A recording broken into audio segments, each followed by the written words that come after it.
Hi everyone, it's another journey, and today's journey takes us to a single dad.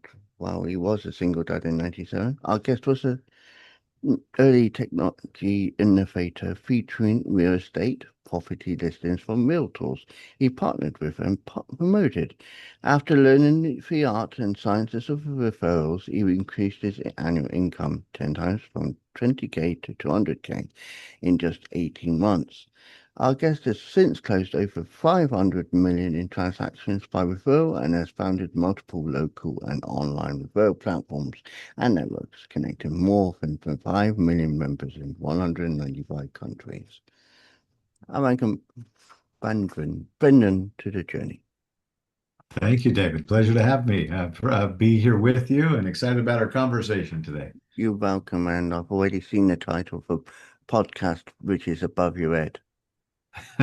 Yeah, for me, I'm on a mission of unity through community. I feel like ever since 2020, people feel more disconnected than ever. And our Mm, goal is to help bring people together, especially in our local neighborhoods. That's what my business is focused on is homeowner associations, which in the US are neighborhoods that are kind of run by a mini government, if you will, a yeah, government of the people for the uh, neighborhood. yeah, and I know when I was in England, there is communities that are self-led by certain people of the area. So, for example, you go Yeah. to one part, you got someone saying, "We can do this for the community," and even for though it's not about housing, there's companies out there called BID in the UK called Business. I forgot what BID means, but it's about businesses uniting as one and helping one another. Absolutely. Yeah, no, that's the mission I'm on is people working together, right? I think the reality is we as human beings, we crave connection Mm. and community. And I know for me anyway, when I don't have that, when I don't have people in life that I'm doing life with, I feel like something's missing. And so the more that I have people that I'm doing life with, the more fulfilled I feel. Yeah, and it is true. And you touch upon 2020. That's obviously when COVID started peaking. I say peaking because it was the later part of 2019, that's why it's called COVID-19. But Yeah. 2020 was when everyone started feeling the effects of being locked away, being Yeah. isolated, being lonely. That's how the journey began for me because I wanted the Journey podcast to reach people. Like you said, unity through community. Mine was through speech, through video. Yeah. Great. So obviously, journeys begin. It began before COVID, and we can talk about your earliest memories. Oh, Talk my earliest memories. Wow. Okay. Well, sure. We can go all the way so back to the so beginning, the origin story, huh? so. Let's hear the early days of you. What was Yeah. the early days of you like? What was you that inspired you when you was younger? Yeah, I had a very different upbringing than anyone I've ever spoken to. My parents got divorced when I was 4, and my mom decided she was a lesbian. This is back in the 70s. So, I'm 55 now, and I grew up as a child of a hippie lesbian, and Mm. which was fine, a very different way of living than other people that I knew. But because of that, I kind of felt like an outsider, right? Because I couldn't share that. I got bullied as a kid if anyone found out that my mom was gay, because back then it wasn't cool. There was no Modern Family telling everybody that, being gay is the way. So it was very different. And on top of that, I said my mom was a hippie lesbian. And what I meant by that was we moved every single year. I went to a different school in kindergarten, in first grade, second grade, third grade, fourth grade, fifth grade, sixth grade. And the only reason that I didn't change schools in seventh grade, because yes, we did move again, but I was so sick of having to constantly find new friends and meet new people that I took a public bus an hour to school and back every day as a 12-year-old, Yeah. right? And this wasn't the school bus, this was the city bus. And so it was very interesting. My mom took me to nude beaches, and we had a first time I got high and smoked marijuana. I was 8 years old because she was having a party, and they were having their circle and passing the joint around. It came to me, and my mom's like, "And," I'm like, "And." So again, very different upbringing than anyone I've ever had, Yeah. but. I think everything happens for a reason, and I was created to have that experience, and I'm still trying to figure out why some days, but that was my early days. And I can relate to it because it's a thing I don't always publicly say about many things. So I can understand about being raised by a mother who was a lesbian because my mum is also a lesbian. So I grew up in the fact of being, and I was born in 83, so I was in Uh-huh. the cusp of it being from the unnormal to the being a normal, if you want to put it Right, that right. way. But there was still More normal. yeah, Yeah, but there was still difficulties. yeah. You touch upon it being difficult in school. It was difficult. Hmm. Yes, when I was in the isolation of being 5 to 11 years old, everyone pretty much in my school was who I grew up with. They knew who my mum was. There was no major issue. Yeah. I started going to, as they call it in school in England, secondary school, which is Mhm. equates to high school. Right. They Some of those people didn't go with me to the same school. They went to the main school, which was in a town. I went to the other school because they didn't want me in that main school because their words, he's a risk. We don't want him being beaten up because of his mum's sexuality. Yeah, And that was difficult yeah, because obviously I lost a big chunk of my friends who I grew up with, known from the age of 5 to 11 years old. yeah. Right. That was your And community. yeah, exactly, my community. And the fact was, I went to this school. And obviously, being 11, well, I was 12, I was the oldest my year, but being 12, it was scary. And then there's new people that came in, and, I adapted to them. They were new friends. They were the older people. And at the time, those older people, I didn't know who they were. Mhm. I was scared. And then some of them knew about my mum's sexuality by whatever reasons going round. And I was bullied. Right, right. And I was called loads of names, and I'm not going to say every single name because I will be putting an E on this otherwise, but I don't mind if I do. But I was referred to as test tube baby. Oh, interesting. Yeah. And the one was, your mum's and I will swear because so I will put the E on it. Your mum's a fucking lesbian. You go back to where you was conceived in the tube. It's always referring to the test tube baby. Mm, hurtful. Even though my high school years were 95 to 2000, it was acceptable. It was the way their parents taught those kids, individuals, to be. This is not normal. If you know someone who's linked with a lesbian, you treat them like crap. That's how it was. Yeah, I think the previous generations were very judgmental, and they were taught that judgment and hate Mm, by their parents and their parents. And so, the good news is that sort of dissipated, and I think there's a lot more freedom and acceptance now. There's still a lot of division out there, especially because social media continues to divide people. The mm, people that believe on the right are guided to the right, and the people that believe on the left are guided to the left. And mm. that's But, just the social but, dilemma. If you've seen that a documentary, like that's yeah. how it's working. But And then, because my nan was still alive at the time, she found it difficult. She said to yeah. me later on, as I got older, she understood it. But Mhm. my grandmother was born in 1922. She was in a generation where, in the war, before the war, there was no such thing as same-sex couples. Right, right, right. But my mum always grew up with the fact because my nan had her at the age of 45. My mum always had the belief that she's too old. She won't understand. She doesn't like me having tattoos. I doesn't like me having piercings. I can't be myself. Now, Right. Nan You said, can you can be yourself. You yeah. just choose who you are and And let my grandmother said to me, like I said, in later life, she said, I do understand her. And I yeah. wish she wouldn't cover herself up because there was loads of tattoos. I forgot how many tattoos my mum's got. I've got Uh-huh. 3, but Uh-huh. that's 3 enough. Right. Right. But the fact is, She said, I wish your mother would show more herself. And towards the end of her life, my mum was open with her tattoos on Joe, but it was the fact. It was just the ingrained mindset that my mum was like, she won't understand, she's old. She doesn't like me. She wants me to have a husband, that kind of thing. Yeah.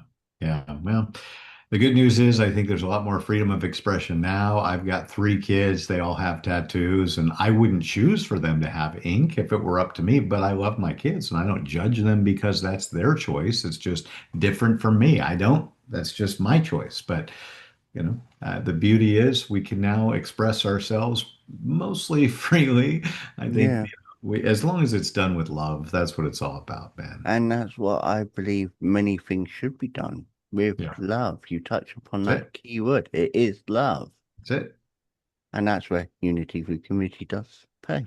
Unity through community is love. I mean, that's really it. And we want people to know their neighbors. Like what we're creating an AI that's like Match.com for friends in Mm, neighborhoods. So that if we can find people that have similar interests, passions, hobbies, that we can help them connect. And then we have all these different events and groups. If someone wants to do yoga or Bible study, they can connect with other people that love that same thing, that live in their neighborhood, that mm. they can connect with and have more friendship. So, we're a community as a service company, meaning that we exist to create community, which is Yeah. so fun. And it can start off, like I said, with one person. And as you But it know, takes a leader. Yeah, we yeah, literally look for what we call a community champion, and it's somebody who's willing to lead. They're willing to take a stand and say, I want my kids to feel connected. I want to feel connected. And then we just give them the tools to do that easier and more effectively. and I do like that. And the fact is, when I started doing certain work placements, I always wanted to be part of the community. Right. Podcasting is part of the community because I'm spreading the message out worldwide. Amen. But I've had experience on the radio. Now, Yeah. radio, when you first start, it's very basic. In my case, it was very basic. It was like doing podcasts. I wasn't part of it then, but they were doing podcasts. Right. Then they went to online radio, which was a bigger scope because obviously worldwide. Right. And then the ethos was always been about the community. So this brainwave of the, person saying this would be good for the community of where I was based, it went from podcasts to on, the internet to the FM. Hmm. And they still expanding now. Yes, it's difficult because community radio, as I know, and I don't know the exact details for the radio station I'm talking about in concern, but the fact is, it's a difficult challenge every day because community radio is not as if it's you got even though you're on FM radio, you got to compete with the bigger radio stations that surround your area. Yeah. Right. Exactly. But if you listen to those radio stations, say for example, you listen to a radio station that's not community based, they got the money, they got everything pumped in. People listen in more because that's got more ambition. People tend to forget about community as a whole. So as a consequence, those little community radio stations feel isolated. Hmm. But the idea is their ethos will still stand, even if it's a difficult time. That community radio station is still there for that community, and that's what I believe in. Yeah, absolutely. Now I think it's all about community. Again, I think people crave it. I think people crave it. Yeah, so going into the present, and you talk about your work within helping communities grow and start and flourish, whatever you want to describe it. Did you ever find it difficult in the beginning to start this, or was it just something that came naturally and you just built upon it? Oh man, it's been an evolution. So, you mentioned in the intro, I became a single at 22. I had a son. At 24, I was a single dad, and I was making $20,000 a year at that point. I had to make a change, and I ended up getting in the mortgage business. And I had somebody that taught me about the power of referrals, relationships, partnerships, and I was able to 10x my income to 200K a year within 18 months. And from there, I spent 12 years in the mortgage business, and I learned a lot. And that's kind of been the foundational of my professional career. That was the foundation. Now, I got early on, I got passionate about community impact. And so I joined the Volunteer Center, which was a United Way charity event or organization. And I was 25 years old at the time. And they invited me to be on their board. And, it was awesome because there was a multi-million dollar charity that was making a huge difference and it just fed my soul. And so, really, since that time, over the last 30 years, I've been passionate about impact. I've had a for-profit company where we donated 40% of our gross sales to charities that provided food, water, education, and microloans to people in need. So I've just been on this journey of community impact really all my life. As I look back at my professional life over the last 30 years, it's been about impact. And so that's what I'm passionate about. That's my calling, that's my mission, my purpose here on this planet. Has that made it easy? Not so much. Like, in business, you got to focus on income first. And I'm such a visionary that often I'll focus on the impact because that's what I care about is making a difference in the world more than making a dollar. And that's been a challenge at times because, I haven't necessarily always had the revenue coming in that I needed. When I made the shift from focusing on money and income to focusing on making a difference and impact, my income went down. And so it's been challenging at times, but it's worth the journey, right? It's going to be worth it. And you got to follow whatever you feel like you're called to in this world. What is your purpose on this planet? Mm, And I think that's the biggest part of the journey. I think as human beings, we got to figure out what are we here for? And for me, I had the pleasure, I found a mentor in 2004. I hired a man named Mark Victor Hansen to come speak at an event. He wrote all those Chicken Soup for the Soul books, and he challenged me to write 101 goals. And the following week, I hired him to come speak at a charity event that I mm. was helping with, and we raised enough money to send $1.2 million in medical supplies around the world. And actually, here's the event, right? I still have the program. You'll crack up, man, because at once upon a time, I actually had hair. Who knew? This is me uh, over Then and 20 there. years ago as a young man. And so, anyway, we raised a lot of money. It was amazing. But the next week, I went to Hawaii with my wife and I took all of Mark's teaching and training and I just spent time on the beach listening to my praise music and going, okay, Lord, what do you have me here for? What is my purpose? What is it that I'm meant to be doing for the rest of my life? I don't want to make a bunch of money like most business people do to come to the end of their life realizing, oh, shoot, I should be making a bigger impact. Now, the good news is they have money now, but I basically lived my life and built my career of focusing on impact through the journey. So the download I got there was that my purpose was to uplift, inspire, and impact every person on the planet. So that's Mm, kind of the dashboard of my life that I aspire to.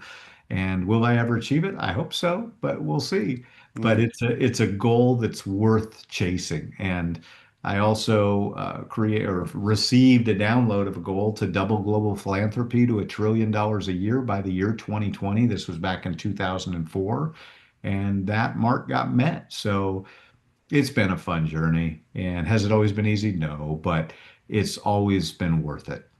That's the plus as well, because if you set yourself that target, or if you even if you set one little target, Mm, like I didn't expect to come to America. I expected to be still in the UK, but I came to America. I didn't have any set goals. I just wanted to be successful and prove mm, I can be who I wanted to be without being constrained being based in the UK. yeah. Now, at the time, Cool. I met someone who was living in America. Yes, I married, and then I'm in the latter stages of divorce now. And like I said, I always say, I'm not condoning it in any way because it's not my place to condone it publicly. But I moved, I evolved. Even when I was with her and I was being a married man, I was still evolving. Yeah. And then obviously Uh, COVID came along and then things changed a bit, but I still pursued what I was wanting. right. And Right. then I carried on with the podcast. So I was happy building on that. So Yeah. I Awesome. still see myself, even though I'm 42 this year. Yeah. The podcast has been going for 5 years. I've done over 200 episodes. Nice. I'm still showing that I can out many people. And that's And it. And that's, I think, that our deepest desire as human beings is when we help other people, that's where we feel most fulfilled, most alive, right? So mm, I've had that experience so many times and been able to travel the world to Asia, Europe, Africa, South America, and it's been an amazing experience. And it's the experiences that are the richness of life. It's not about the material things in mm, the end. It's about the experiences that we create and the memories, and some of the richest, most fulfilling experiences come when we make a difference to others. So I'm just on a mission to help as many people as possible experience and discover that for themselves so that they get that richness that life affords. yeah, so we will go into a bit more about you as a person. So people might be interested to know, and I think you got it on display, but for people who can't see it, because obviously it just goes out as audio as well. Yeah. Can you tell us your website so if people have any questions, they can reach out to you? Oh, yeah, sure. So if you're looking to connect with me directly, brandonbarnum.com is the best website. It's just my name, Brandon Barnum. I'm sure you'll put it in the show notes.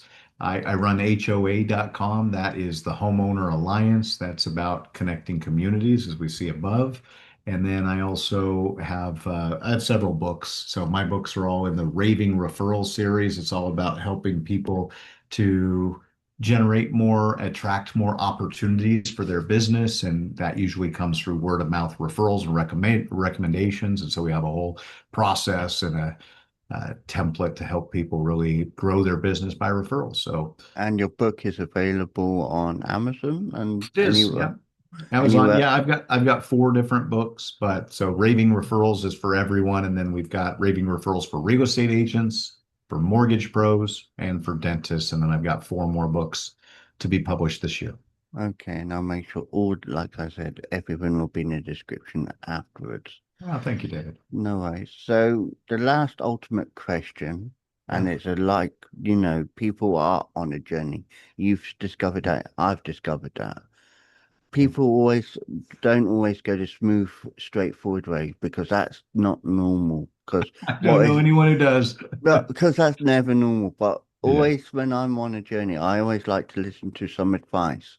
Like Yeah. last night, I was listening to a podcast in my ears when I was dozing off to sleep, and it was helpful. Even though it's not relatable, it was helpful because it helped Right. me gain insight to an individual, and it just helped me know that they are grown. Excuse me. So Right. I was just pleased with that growth because they gone from A to where they are now. So they That's right. still learning.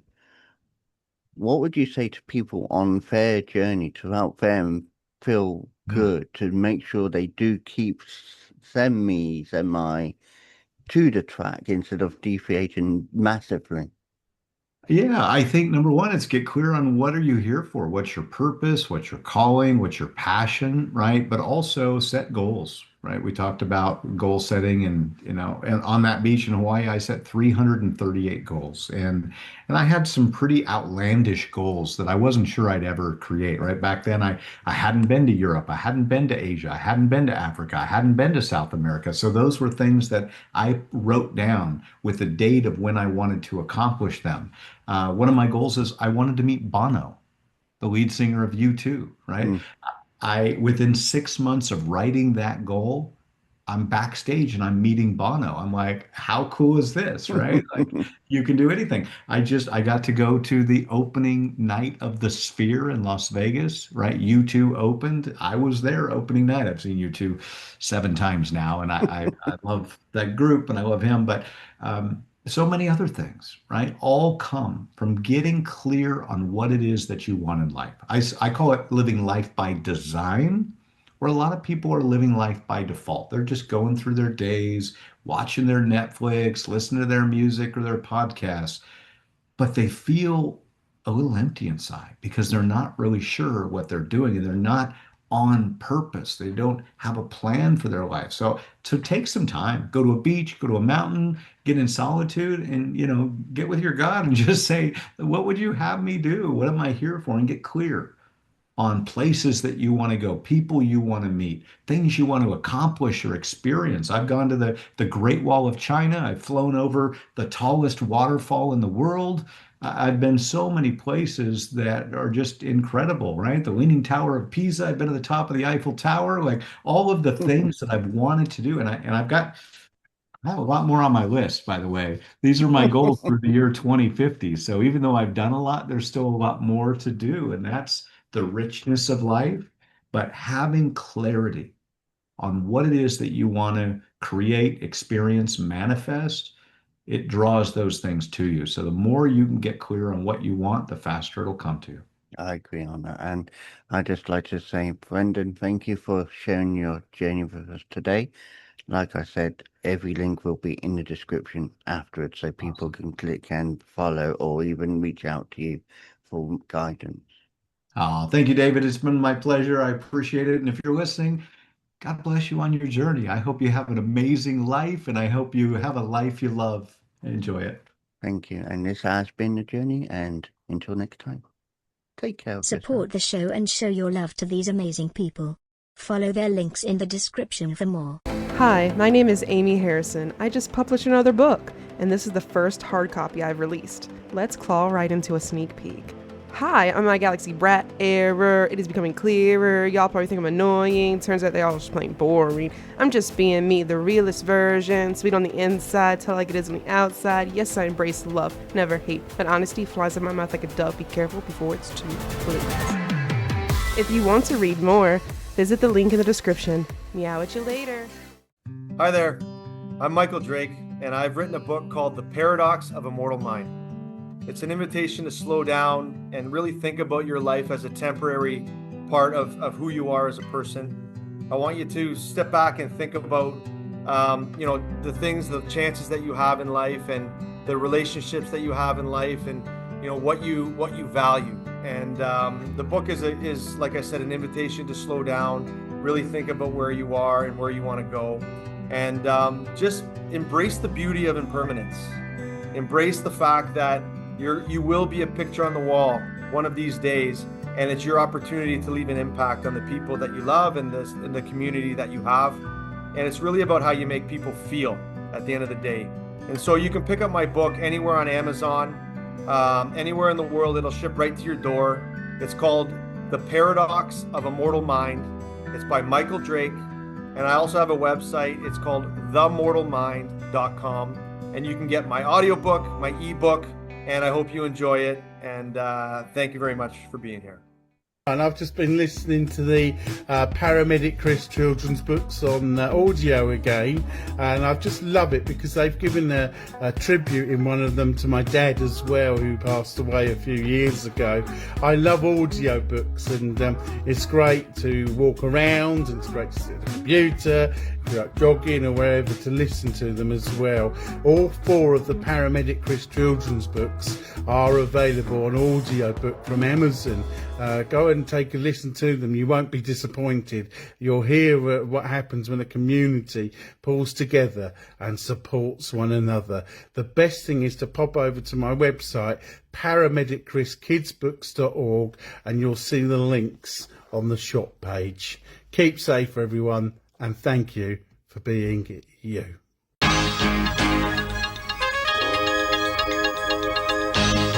The Journey podcast explores stories of personal growth, challenges, and life-changing moments.